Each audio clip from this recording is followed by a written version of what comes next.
بسم اللہ الرحمن الرحیم۔ السلام علیکم۔ کسی نے ایک خواب دیکھا۔ وہ کیا دیکھتا ہے خواب میں کہ اس کے گھر پہ کوئی ایسی انرجی آ گئی ہے جو اس کو بڑا پریشان کر رہی ہے۔ کوئی بیڈ انرجی ہے، رجت ہے، کیونکہ وہ بندہ کیا کرتا تھا، وہ اللہ کا ذکر کثرت کے ساتھ کرتا تھا، مراقبات، مشاہدات وہ کرتا تھا۔ اور ایک دن جب خواب میں اس نے دیکھا کہ اس کو رجت، جنات یا کوئی بھی آپ نام دے دیں، وہ اس کو تنگ کر رہے تھے، تو اچانک ہی خواب میں ہی اس کو یہ خیال آتا ہے کہ میں اس میں اللہ یا اس میں ذات، اس میں اعظم پڑھوں، اور اس نے یا حیو یا قیوم پڑھنا شروع کیا۔ اسی خواب کے دوران جب بیڈ انرجیز اس کو گھیرے ہوئے تھی تو اس نے کثرت کے ساتھ یہ کلمات پڑھنے شروع کیے، یہ اسم اسما پڑھنے شروع کیے، یا حیو یا قیوم۔ اور کیا دیکھتا ہے کہ وہ ساری نگیٹیوٹی، وہ ساری نگیٹیو انرجیز، وہ ساری رجتیں وہ گم ہو جاتی ہیں، بھاگ ہو جاتی ہیں، اور وہ بالکل کلیئر ہو جاتی ہیں۔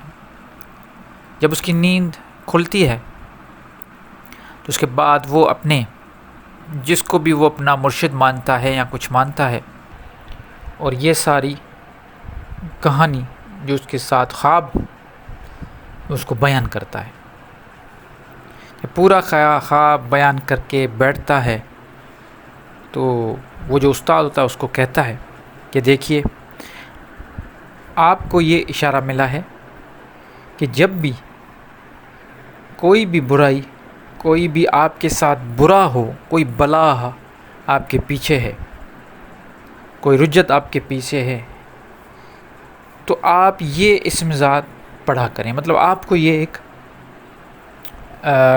اللہ کی طرف سے اشارہ ملا ہے کہ یا ایوہ یا قیوم کا کثرت کے ساتھ ورد کرو۔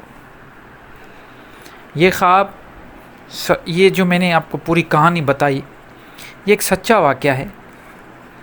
میں ان کا نام نہیں لوں گا، لیکن میں آپ کو یہ بتانا چاہتا ہوں کہ یہ بالکل سچا واقعہ ہے، ایسا ہوا ہے۔ اور یہ صرف ایک نہیں، ایسے بہت سارے لوگ ہیں جو اس قسم کے خواب بھی دیکھتے ہیں، اللہ کی طرف سے ان کو کشف بھی ہوتا ہے، اللہ کی طرف سے ان کو اشارے بھی ملتے ہیں کہ یہ آپ اللہ کا کون سی آیت، کوئی کسی کو آیت کی ملتا ہے تحفہ، تو کسی کو اسماء کا تحفہ ملتا ہے۔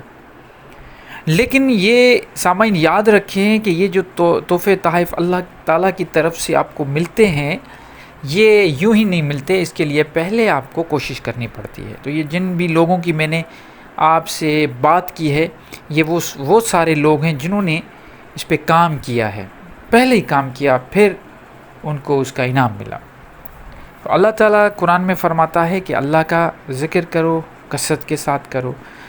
آپ اگر ذکر کا ورڈ کسی بھی سافٹ ویئر میں، جو قرآنک سافٹ ویئر ہوتے ہیں، اس میں جب لگائیں گے تو سارے جو بھی ذکر کے ورڈ کی آیتیں ہوں گی وہ آ جائیں گی۔ اس میں آپ کو زیادہ تر آیتیں یہی ملیں گی کہ اللہ کا ذکر کرو، کثرت کے ساتھ کرو، یہ نصیحت ہے، اور اللہ کے ذکر میں ہی آپ کو کامیابی ہے۔ اللہ تعالیٰ قرآن میں فرماتا ہے کہ بے شک وہ کامیاب ہو گئے جنہوں نے پاکائی کی، جو پاک رہے، اور وہ کامیاب ہو گئے جنہوں نے اللہ کا ذکر، اس کا ذکر کیا۔ تو یہ ساری چیزیں، ذکر کرنا بہت بڑی نعمت ہے، اور اگر یہ کوئی سمجھے۔ لیکن ذکر کا، میں جیسے ہمیشہ کہتا ہوں کہ ذکر کا ایک قسم ہے ہی نہیں۔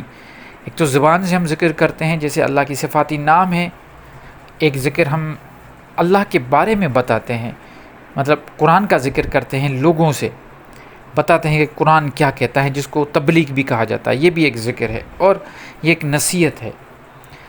تو ذکر کیا کریں، جتنا ہو سکے اللہ کا ذکر کریں۔ اور میں جو آپ کو یہ یا حیو یا قیوم کا ذکر بتا رہا ہوں، یہ بہت پاورفل ذکر ہے، آپ کر کے دیکھیں، دل کو بالکل طاہر کر کے پاک کر کے آپ جب بیٹھیں گے اور یا حیو یا قیوم کا ذکر کریں گے تو آپ کو 15-20 دن کے اندر اپنی زندگی میں چینجنگز نظر آنا شروع ہو جائیں گی.